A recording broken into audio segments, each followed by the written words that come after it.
कहा कि भाई मिलके लड़ो भाजपा को रोको, लेकिन पता नहीं क्या मुसीबत है,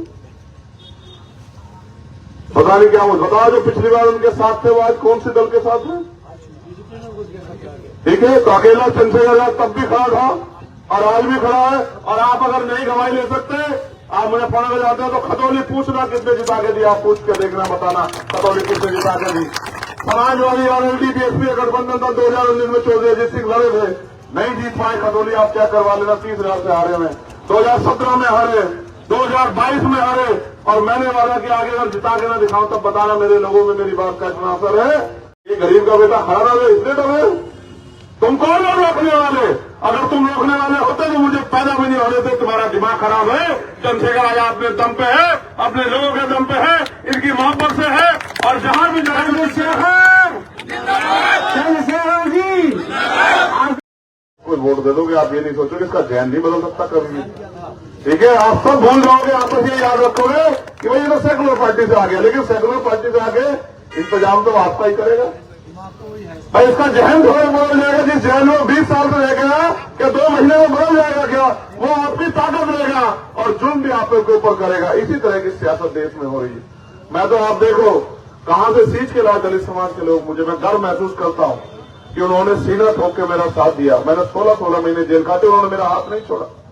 मैं एनआरसी में बंद हुआ, मेरे नखून खींचने गए, मेरे ऊपर 250 लाठियां मारी गई। मेरे तमाम साथी इस बात को जानते हैं कि 12 दिन में सीधा भी नहीं लेट पाया। इतना जुल्म किया गया मेरे ऊपर जब मैं जमा मस्जिद से गिरफ्तार हूं। मैंने आज तक आपसे नहीं कहा, लेकिन मैंने कभी पीछे मुड़ के नहीं देखा, कभी आपसे नहीं कहा होगा कि आप इसलिए मेरा साथ दे दो कि मैंने वो लड़ाई लड़ी। वो लड़ाई मैंने इसलिए लड़ी कि बाबा साहब अम्बेडकर का संविधान मुझे इंसान बनाता है, मेरा धर्म मुझे इंसान बनाता है।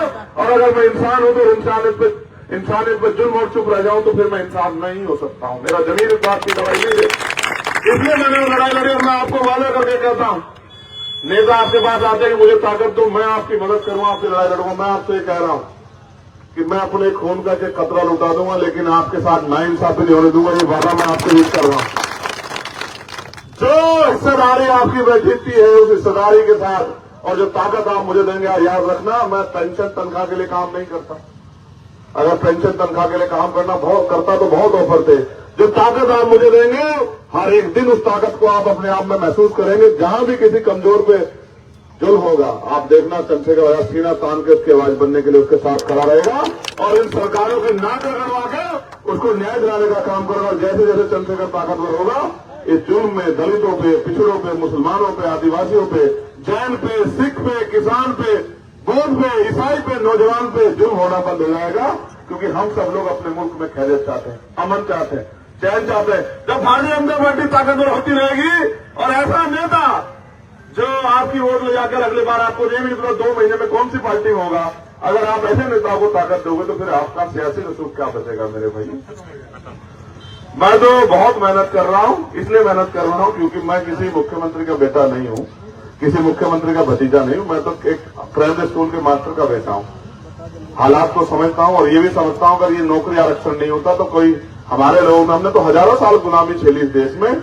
हमें तो मंदिरों में जाने का, मटकी छूने का, घोड़ी पे बैठने का, स्कूल में जाने की आजाद भी नहीं। हमने 70 साल में हमारे लोगों ने खुद को खड़ा करके देखे तो आज के हालात बना दिए कि हम अपनी बात को मंच पर रख सकते हैं, हम अपने ऊपर हुए जुल्म पे लड़ सकते हैं। जब हम लड़ सकते हैं तो आप क्यों पीछे हट रहे हो? आप भी हमारे साथ आ जाओ, फिर देखो कि मिलकर लड़ाई कितनी मजबूत होती है। और जब ये दो ताकतें मिलेंगी तो हमारे किसान भाई, हमारे पहलवान भाई, हमारे नौजवान भाई, हमारे पिछड़े वर्ग के भाई जो जनजाति अन्य अत्याचार जाति धर्म के आधार पर सारे हैं, तत्काल हमें गले लगाने के लिए हमारे साथ आ जाएंगे। हम इतने मजबूत हो जाएंगे, ना हमारा हाथ फैलेगा, ना हम पे किसी के जुल्म की आंखें उठेंगी। अब तो हालात ये है, अकबर भाई नहीं कह पाए, बहुत सारे दर्द अकबर भाई ये भी नहीं पता कि कल किस चीज पे हाथ रख देंगे और कहेंगे मेरी है, आप उसको ये भी नहीं कह पाओगे कि हमारी। ये हाल है या नहीं, आप मुझे बताओ। इस देश में कानून है, वर्शिप एक्ट है, प्लेस ऑफ वर्शिप आप बताओ, उसके होते हुए संविधान को कुचल के भारतीय जनता पार्टी के लोग किस तरह से धार्मिक ताकत का, धार्मिक जो है हमारी धार्मिक इजाजत का किस तरह से मजाक उड़ा रहे। बताओ कौन नेता किसी को तकलीफ है क्या?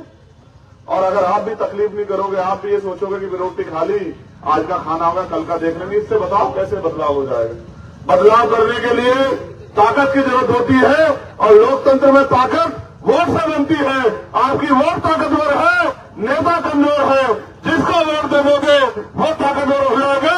जो ताकतवर हो जाएगा वो फिर उसको तय करना है कि वो लड़ाई किस तरह से लड़ता है। चंद्रशेखर आजाद कल भी लड़ रहा था, चंद्रशेखर आजाद भी लड़ रहा है और जब तक जीवन रहेगा चंद्रशेखर आजाद लड़ता रहेगा। क्योंकि सीबीआई ईडी इनकम टैक्स से डर जाते हैं मेरे लोग। हमारे सदस्य साहब बैठे हैं आज की सभा के साथ, प्रधान जी, लोग सीबीआई से डर जाते हैं, ईडी से डर जाते हैं। कितने ऐसे नेता जिन्होंने पाले बदल दिए, जो वादे करते थे, बहुत खुदाई दावे करते थे, बहुत बड़े बड़े कलमे पढ़ते थे, बताओ आज कहां है। सीबीआई से, ईडी से, इनकम टैक्स से, मुकदमे से, जेल से, जितने नेताओं की उम्र से ज्यादा मुकदमे मेरे ऊपर रोज तारीखें मेरी चलती रहती है। मुझे कोई डर नहीं, मैं जानता हूं मौत जिंदगी इज्जत जिल्लत उसके हाथ में जिसने पैदा किया है, किसी ताकतवर के हाथ में नहीं जो आज सियासी ताकत से मजबूत बैठा है, इनके हाथ में नहीं है। मौत आएगी, कोई नहीं रोक सकता। आपका जमीन गंवाई देगा जाने के बाद कि आप वफादार थे या गद्दार थे, ये समय बताएगा। इसलिए आपसे कहना चाहता हूं, मेरे लोग जानते हैं मेरे खून से तो होली खेली गई, 4-4 गोली मेरे ऊपर चलाई गई, 4-4 गोली, एक गोली मेरी पीठ को चीरते हुए निकली।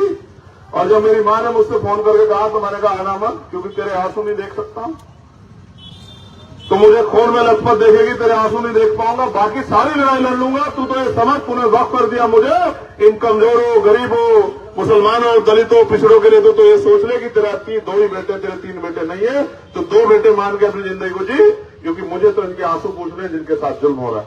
मैं आपसे कहना चाहता हूं, भाई ने मुझसे कहा, मैंने उनसे भी कहा, 22 में भी कहा कि भाई मिलकर लड़ो, भाजपा को रोको, लेकिन पता नहीं क्या मुसीबत है,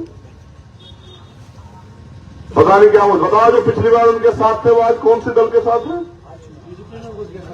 ठीक है, तो अकेला चंद्रशेखर आजाद तब भी खड़ा था और आज भी खड़ा है। और आप अगर नहीं गवाही ले सकते, आप मुझे फोन कर जाते हो तो खतौली पूछना किसने जिता के दिया, पूछ के देखना, बताना खतौली किसने जिता के दी।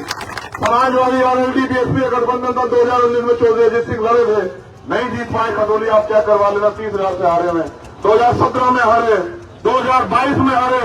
और मैंने वादा किया आगे अगर जिता के ना दिखाऊं तब बताना मेरे लोगों में मेरी बात का इतना असर है, क्योंकि वो मेरे जैसे छिटे पिटे गरीब लोग हैं, वो मेरी बात का भरोसा करते हैं। मुझे मौका देके देखो, लेकिन क्यों ये गरीब का बेटा खड़ा रहे, इसलिए डरे। तुम कौन हो रोकने वाले? अगर तुम रोकने वाले होते तो मुझे पैदा भी नहीं होने थे। तुम्हारा दिमाग खराब है।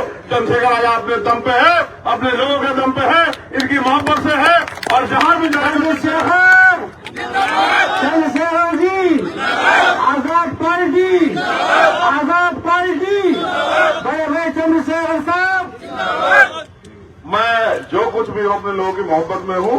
और फिर आप याद करो, वो दिन था धामपुर में हमारा बहुत बड़ा मजमा लगा था, धामपुर में हमारी रैली थी और हजरत सज्जाद नवानी साहब आए, क्योंकि वो मेरे बड़े हैं, सरपरस्त थे।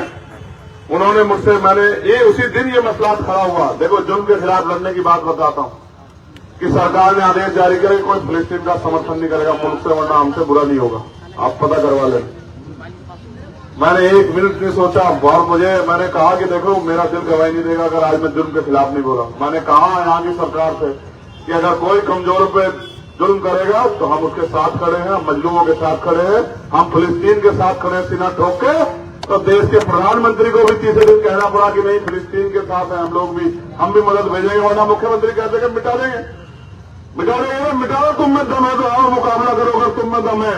तुम ये सियासी ताकत पे बैठ के सरकारी मशीन का दुरुपयोग करके पुलिस को सामने करके लड़ते हो। तुम अगर हिम्मत है तो ईवीएम हटा के लड़ो।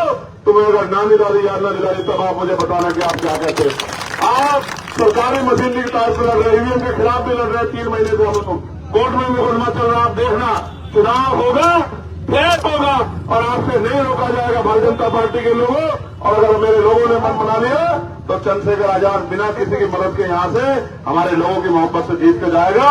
और ऐसी आवाज बनेगा पूरे देश की कि कहीं कोई किसी पे गरीब पे जुल्म नहीं कर पाएगा, कोई किसान को सुसाइड नहीं करा पाएगा, कोई नौजवान के खाल नहीं खींच पाएगा, किसी भी दोस्त को पकड़ के पुलिस के लोग जेल में नहीं बंद कर पाएंगे। लेकिन ये तभी संभव है जब आप लोग मेरी मदद करो। और मदद करने के लिए लोकतंत्र